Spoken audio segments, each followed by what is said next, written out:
India में उतना ज़्यादा है ही नहीं सिविक सेंस। इंडिया में जो ये सब थूकने वाला मुझे समझ नहीं आता। रजनीगंधा खा के थूक दिया कहीं भी, ये पान खा के कहीं भी थूक दिया। अभी मैं एक्चुअली आ रहा था और मैंने कुछ सामान खरीदा और मैंने खाना पीना खा लिया, प्लेट बचा हुआ था, तो टैक्सी बोलता फेंक दे बाहर से। मैंने कहा रुको कहीं डस्टबिन देखो, कहीं डस्टबिन होगा, जाकर डस्टबिन फेंकता हूँ। तो फिर डस्टबिन खोजा तो सब लोग मुझे देख रहे हैं कि डस्टबिन जाके कैसे फेंक रहा है, गाड़ी रोक के टैक्सी रोक के जाकर डस्टबिन तू वो प्लेट फेंक रहा है खाया हुआ। बताओ, ये नॉर्मल चीज तो इनके लिए स्ट्रेंज है कि ये क्या कर रहा है। अफ्रीका में तो वो दूसरी कंट्री जो आपने नाम लिया, एक तो सूरीनाम और एक गयाना, दोनों में यही सीन है। आप दोनों में गए? दोनों में मैं गया हूँ। बहुत सारी कंट्रीज है, मॉरिशस, वहाँ पे भोजपुरी बोलते हैं बहुत सारे लोग। अच्छा, मॉरिशस हो गई आपकी एग्जांपल, फिजी हो गई। आप अगर फिजी को सुनोगे तो आपको लगेगा तो भोजपुरी बोल रहा है बंदा।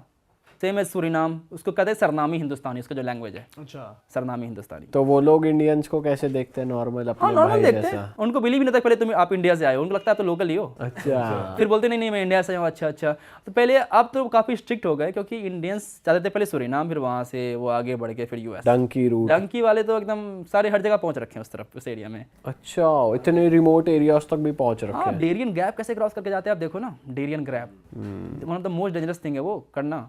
क्या है भाई वो जंगलों के बीचों बीच जाते हैं, अमेज़न जंगल के बीच, रिवर क्रॉस करना होता है, आधे लोग मर जाते हैं, और कार्टेल्स को रॉब कर लेते हैं, मार देते हैं। इतने डेंजरस यूज करके वो जाते हैं, तो कितना ज़्यादा मतलब समझ ही नहीं आता। एक एग्जांपल देता हूँ, मैं फिनलैंड में था, मैं अभी 2-3 महीने पहले मैंने क्रूज़ लिया इस्टोनिया से फिनलैंड के लिए। मैं फिनलैंड में उतरा और अचानक से 30-40 इंडियन हम घुसे एकदम क्रूज़ के अंदर। मुझे लगा क्या हो गया, तो फिर चला कि ये लोग तो क्लीनर्स हैं, क्रूज़ क्लीन कर रहे हैं। फिर मैंने एक दो सब्सक्राइबर मिल गए, फिर बात की कि भाई कहाँ से हो, तो मैंने कि हम पंजाब से, हरियाणा से हैं, यहाँ पे ऐसे काम करते हैं हम लोग, डंकी मार के यहाँ पर आए थे, कोई काम नहीं मिलता तो ये काम कर लेते हैं। तो फिर मुझे लगता है कि ये सब 40 लाख रुपए देके क्यों जाते हैं वहाँ पे? सही बात है। हाँ। अगर आप चलो ठीक है फ्री में समझ में आता है, लेकिन 40-50 लाख रुपए देके ये काम करने के लिए, ऐसे कोई काम बड़ा छोटा नहीं होता, बट फिर भी सही में इंडिया में इतने लगाते कुछ बढ़िया कर ले भाई। 40-50 में तो बहुत। 40 लाख अगर अपने स्किल पे लगाओगे तो कुछ ना कुछ कर ही लोगे इंडिया में। भाई आप लातविया भी गए हुए, कुछ ऐसे देश यूरोप के जो बहुत कम जाते हैं लोग, वो कैसी जगह? लिथुआनिया और इस्टोनिया ऐसा लग रहा है एक मिनी रशिया आपको मिलेगा। सब रशियन बोलते हैं, रशिया से टूट के बना है, सोवियत से टूट के बना है। कैसे वहाँ के लोग अच्छे हैं, थोड़े से कोल्ड तो हैं। ठंडा है देश वैसे, वेदर वाइज भी ठंडा है, लोग भी ठंडे हैं। पर वहाँ का कल्चर और भी ओपन है, ऐसा है? ओपन तो है। हमने ऐसा सुना है भाई कि हम ट्रैवल एजेंट से बात कर रहे थे एक बार कि भाई कहीं पार्टी वार्टी जगह बताओ, कह रहा भाई लातविया चले जाओ, लड़कियां आपको आगे से ले जाएंगी घर के अंदर, इंडियंस की बहुत इज्जत है वहाँ। ये सब ये इतना तो मैंने कहीं नहीं ये तो कहीं नहीं होने वाला है। ये ना रील्स में बहुत आ जाता है फीड में कि भाई फिनलैंड चले जाओ, कोई मना ही नहीं कर रही। ऐसा होता है इंडियंस के लिए ऐसी कहने की बात है, आपको ट्रैवल एजेंट आपसे पैसा बनाना चाह रहा होगा, इससे बुला जाना। भाई हमारे ना इंस्टाग्राम पे लॉन्डे ग्रुप में ऐसी रील भेजते हैं हमारे लॉन्डे कि भाई ये देखो, कुछ भी हो जाए, लड़की आपको कैसे उठा के चली जाएगी, बहुत रेयर होता है। ऐसा नहीं होता इन दोस्तों, उठा के चली जाइए तो कुछ ज्यादा हो गया। पर बात करने आगे से आ जाते हैं, अप्रोच करने आए तो वो तो चलो ठीक है, मान भी सकता हूँ मैं कि आ जाओ अप्रोच करने के लिए, उठा के चले जाए। जल्दी चलो मेरे घर के अंदर चलो। अच्छा भाई, एक बहुत पॉपुलर कंट्री है हमारे, मतलब जहाँ हमारे लोग बहुत जाते हैं, स्विट्जरलैंड। हाँ। ब्यूटी के लिए कपल्स बहुत जाते हैं। तो मैं चाहता हूँ आप थोड़ी ऐसी कंट्री बताओ जो स्विट्जरलैंड से भी ब्यूटीफुल आपको लगी हो, या अगर स्विट्जरलैंड का ऑल्टरनेटिव लोग देख रहे हैं तो वहाँ जा सकते हैं। नॉर्वे, स्वीडन और डेनमार्क मुझे बहुत अच्छा लगा, ब्यूटीफुल लगा, सुंदर है। स्पेशली नॉर्दर्न नॉर्वे वगैरह, ब्यूटीफुल माउंटेन्स, अमेजिंग लेक्स। अच्छा, और वहाँ पे जाने के लिए सही वेदर कौन सा होता है? आप समर्स में जाओगे तो आप वार्म रहेगा और 24 सनलाइट रहता है, वहाँ मिडनाइट सन कहते हैं उसको। सन वहाँ कभी डूबता ही नहीं है। आप गए हो ना? मैं गया हूँ वहाँ पे। कैसी फील आती है भाई, रात के बज रहे 3-4 और वो पहले आप कंफ्यूज रहोगे, लेकिन मेरे लोगों के लिए बहुत अच्छा है, कभी भी सो कभी भी उठो। अच्छा। समझ आ ही नहीं रहा। लेकिन आप शुरू में जाओगे तो आपका ब्रेन कंफ्यूज है कि सोना कब है, उठना कब है, ऐसा लगेगा कि आपको जेट लैग हो गया है। आपको ऐसा फील, क्योंकि भाई वहाँ रेस्टोरेंट्स भी तो टाइम से बंद हो जाते हैं, 12 बजे बंद हो जाते हैं। हाँ। और आपको लग रहा है कि भाई अभी तो दिन ही हो रहा है, मेरे को तो नाश्ता करना है। हाँ, तो ये आपको फील होगा। बट वो सर्दियों में फिर होता है वो पोलर नाइट्स, जहाँ पे फिर आपको नॉर्दर्न लाइट्स दिखती है। पर जब आपकी वहाँ के लोगों से बात हुई और कुछ इंटरेक्शन होती है, आपने बताया मतलब इंडिया के बारे में ऐसा कुछ? पता नहीं कुछ ज़्यादा ही कोल्ड है, उतना इंटरेस्टेड ही नहीं रहते उतना ज़्यादा बात करने के लिए, जो कि रशियन वगैरह रहते हैं ना कि चलो क्या है नहीं, या बात करते हैं आपसे नहीं बात करते हैं, वहाँ के लोग इतने इंटरेक्ट नहीं करते, लाइक ठीक है, हाँ ठीक है, तुम टूरिस्ट हो, इतने यूज टू है लोग यूरोप में टूरिस्ट देखने का ना कि उनको फर्क ही नहीं पड़ता यार। तो भाई ये नॉर्दर्न लाइट्स का एक्सपीरियंस कैसा था आपको, कि जो हमने वीडियोस में देखा सुंदर लगता है, रियल में सुंदर कैसा लगता है, वो सुंदर लगता है, बट वो ठंडी रहती है, क्योंकि आप ठंडी में दिखता है वो, तो बोले ठीक है जल्दी से दिख जा जो दिखना है जल्दी जल्दी आ जा क्योंकि आपको फिर वो बाहर जाना पड़ता है सिटी के, क्योंकि आप लाइट पोल्यूशन से आप नहीं देख सकते, सिटी के बाहर जाना पड़ता है, तो जल्दी दिख जा जो दिखना है, ये सब ऐसा लगता है। बट भाई जैसे फिनलैंड, आइसलैंड ऐसी कंट्रीज हो गई, यहाँ के लोग परेशान रहते हैं, खुश रहते हैं क्या? इनकी कहते तो हैं कि one of the happiest country in the हाँ वर्ल्ड, वही मैं पूछना चाह रहा हूँ कि Finland is the happiest country in the world. Happiest in the sense of कि उनकी लाइफ की प्रॉब्लम्स नहीं है। सपोज इंडिया में कोई अनएम्प्लॉय हो जाए तो कि पैसे कहाँ से आएंगे, अब कौन देगा पैसे? एटलीस्ट वहाँ गवर्नमेंट तो देती है आपको कि चलो ठीक है 2000 रुपये डॉलर्स पर महीने ले लो, 2 लाख रुपये पर महीने तुम ले लो अगर तुम्हें अनएम्प्लॉय भी हो तो। बट टैक्स भी फिर ज़्यादा है वहाँ पे, 55% टैक्स देना पड़ सकता है आपको जो भी कमाते हो आप। बट ठीक है, उस टैक्स देने में मैं समझता भी हूँ कि जब आपको फ्री में हेल्थ केयर मिले, फ्री में पढ़ाई मिले, अगर आपको ये गारंटी कि अगर आपके पास जॉब नहीं हो तो पैसा मिलेगा आपको, तो फिर टैक्स देने में अच्छा लोग हो गया कि चलो दे देते हैं टैक्स।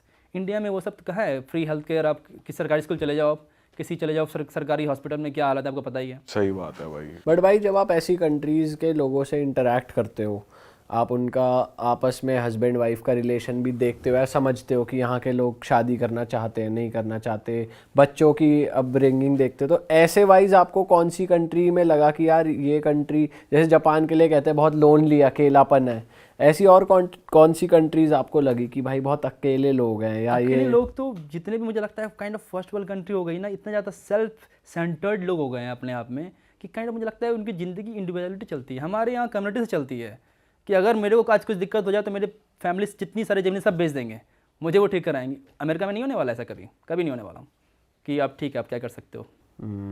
और बहुत ही रेयर है वो कि कुछ वहाँ और पे करेंगे। इंडिया से रिलेटेड ऐसी वैल्यूज जैसे आपने बताई, ऐसी और कौन सी कंट्री में? आप ईरान देख लो, ईरान में बहुत ज़्यादा वैल्यूज़ हैं, फैमिली वैल्यूज़ बहुत ज़्यादा मैटर करती है। मोर और लेस आपको एशियन कल्चर में देखने को मिलेगा ये। चाइना में भी है फैमिली वैल्यूज़ आपको देखने को मिलेगा। यूरोपियन कंट्रीज में उतने ज़्यादा नहीं है, वो बहुत ज़्यादा इंडिविजुअल वहाँ पे लोग हैं। भाई कहीं की अल्कोहल आपने ट्राई करी हो कि भाई इस देश की सबसे बड़ी और यूनिक है? मैं एक बार गया था वोडका म्यूजियम सेंट पीटर्सबर्ग में, वहाँ पे 50 टाइप के वोडका मुझे ट्राई करवाया गया, तो फिर मुझे समझ आया कि वोडका में भी अलग अलग टेस्ट होता है। 50 तरीके की? हाँ, वहाँ पे अलग अलग टेस्ट है, आप टेस्ट कर सकते हो वोडकाज। एक्चुअली एक फैक्ट है रशिया के बारे में कि Russia produce 60% of the world vodka, but they consume 70% of the world vodka. और 10% उसको मंगवाना ही पड़ जाता है कि इतने वोडका कम पड़ रही है। कम पड़ रही है। भाई ठंड भी तो ज्यादा है ना वहाँ पे। एक्चुअली मेरा पहला ड्रिंकिंग एक्सपीरियंस वोडका ही रहा था। मैं रशियन ट्रेन में था और एक दादी आई, बोलती उठो उठो उठो उठो, चाय पिएगा रशियन चाय? मैंने कहा दो। वो वोडका दी थी मुझे उन्होंने, मैंने कहा मार ले एक बार में।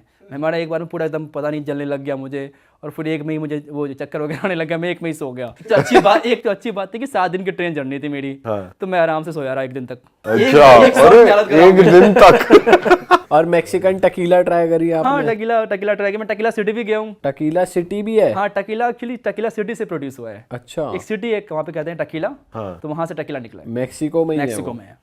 भाई मैक्सिकन कल्चर और इंडियन कल्चर कहते हैं काफी सिमिलर सिमिलर है, क्योंकि स्पाइसी फूड वो भी खाते हैं, हम भी खाते हैं स्पाइसी फूड। राजमा खाते हैं वो राजमा बहुत ज़्यादा खाते हैं वहाँ पे, चिकन खाते हैं, रोटी खाते हैं, रोटी मतलब तड़ते रोटी खाते हैं। हाँ। खाना बहुत सिमिलर है उनका। और क्या वैल्यूज सिमिलर लगी? वैल्यूज़ तो हैं, फैमिली वैल्यूज़ वहाँ भी आपको देखने को मिलेंगे। वैल्यूज़ में वो लोग भी बहुत ज़्यादा हेड नोट करते हैं, आपको देखोगे तो लाइक नोट करते हैं वो लोग। और वहाँ पे जैसे मेक्सिको में थे आप, तो कुछ जैसे वहाँ पे वो बहुत चलता है कार्टेल वगैरह का सिस्टम, तो कुछ देखा आपने? जनरली टूरिस्ट को परेशान नहीं करते हैं, टूरिस्ट के साथ उनका हमने तो सुना है टूरिस्ट को बचाते हैं वो पुलिस बचाते से। हैं, टूरिस्ट को आप कुछ नहीं करेंगे। एक बड़ा ही अनफॉर्चुनेट एग्जांपल था। एक लड़की थी इंडिया की, ट्रैवल ब्लॉगर थी, और उसकी डेथ हो गई थी क्योंकि 2 कार्टेल आपस में भिड़ गए थे। तो उस बीच में वो फायरिंग में आ गई थी, उसकी डेथ हो गई थी। बट वो टूरिस्ट को कुछ नहीं करते जनरली।